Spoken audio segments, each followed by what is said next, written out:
Mr. JLee, who's the president of AFL-CIO, and Kwame Lillard, who is the president of the African American Cultural Alliance.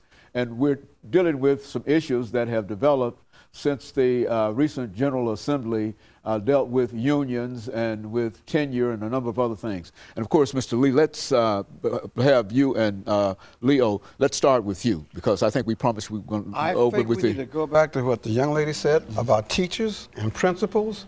I saw a sign in North Carolina 30 years ago, huge billboard, all down Highway 40, and it said, if you think education is expensive, try ignorance.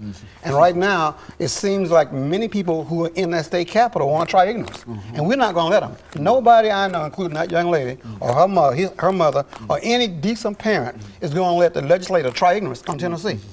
We're not going to stand for it. People are going to go down there on lunch hours. They're going to flood the emails. They're going to do whatever they can to make sure, as that young lady says, that we have to have literate people in our state who can read whether a fountain is black or white, who can read anything that requires that person to hold and maintain a decent job that will boost our economy. We cannot afford ignorance, because ignorance means that no job. Ignorance means people can come to our state and put all kind of economic scams on us, like that thing down there in Murfreesboro, that make-believe project that nobody did any research. That's ignorance. We don't want a working force that's ignorant. We want a working force that is something that's a prize for us, that can attract industry and create jobs. Bring those jobs back that Jerry talks about. That's everywhere except here. We can bring them back. We're going to bring them back, because we're going to have a reason for them to come back. We're going to have some smart, intelligent, efficient, loyal workers. As a matter of fact, as the president of the AFL, you've been accused of being the leader, Jerry, of this activity, bringing all these folks together. And I would be proud to take full credit for it, but there were a lot of people involved. Social media probably got 500 people there. People came from all over the state. Other groups participated in the planning. And not only union groups, but community groups and faith-based groups. So it was a real coalition of people, and I think they're all trying to say we're fed up and we're not going to take it anymore.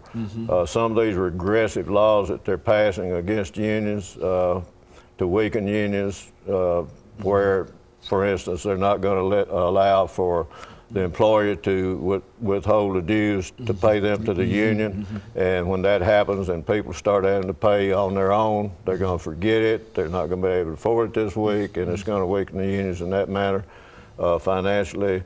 But they're also trying to take away their right to collectively bargain the terms and conditions of their employment, and it's just unconscionable. We've had those rights. Now, public employees don't really have the right to collectively bargain a contract. They can have a memorandum of understanding. But the fact is that teachers have had the right to a contract since 1978. And I think our schools have done very well under that contract and under those conditions. They're trying to say that other teachers that choose not to belong to the union are not represented. That's not true. The union represents every worker in this state. It's a right-to-work state. People that are in the union in Tennessee are there because they want to be, not because they have to be. And they remember things like not having weekends off. They remember things when their boss could fire you on the spot. That's right. When they remember when somebody that age of that child had to work. Now that's what unions brought to America. Nobody wants that back. Nobody in their right mind in the state wants to see unions gone from the state, because you're going to have that same kind of abuse of everybody. And nobody's going to take it. Now, everybody who's listening to your show ought to decide how many hours this coming week they're going to devote to figuring out who to call to talk about this union-hating, busting attempts by the state legislature. And you would certainly encourage that. What would you say to these folks that are out there this morning in reference to let their voice be heard, come out and support these efforts, join these efforts. We will publicize them. Social media has picked up on this, and they're really helping to develop crowds and what have you to come to these events. The national AFL-CIO, by the way, I'm Tennessee AFL-CIO president. Rich Trumka is the national president.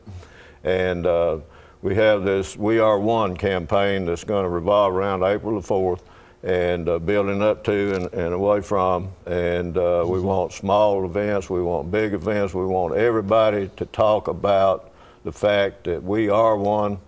that we in this country are losing our freedoms. And so you're saying the working man in Tennessee as well as across America really is in a dire strait. We're under attack, and it's a frontal attack and it's a broad attack, and we are under attack. April 4th is the day the king was killed. So that should rally every human being. That sign of us as living wage was part of his dream. That was part of his dream. You can't have an intelligent citizenry that's poor and poverty-stricken. Part of that dream of making America what it is has to be sharing the wealth of this nation. And that was Dr. King's dream. And so in a real sense, you think that everything is ripe for that kind of revival of the protest, not to just protest for the sake of protesting, but to deal with some real issues that the people evidently who came out of the offices at this recent meeting were concerned about, you see. And so there's a groundswell. There's legislation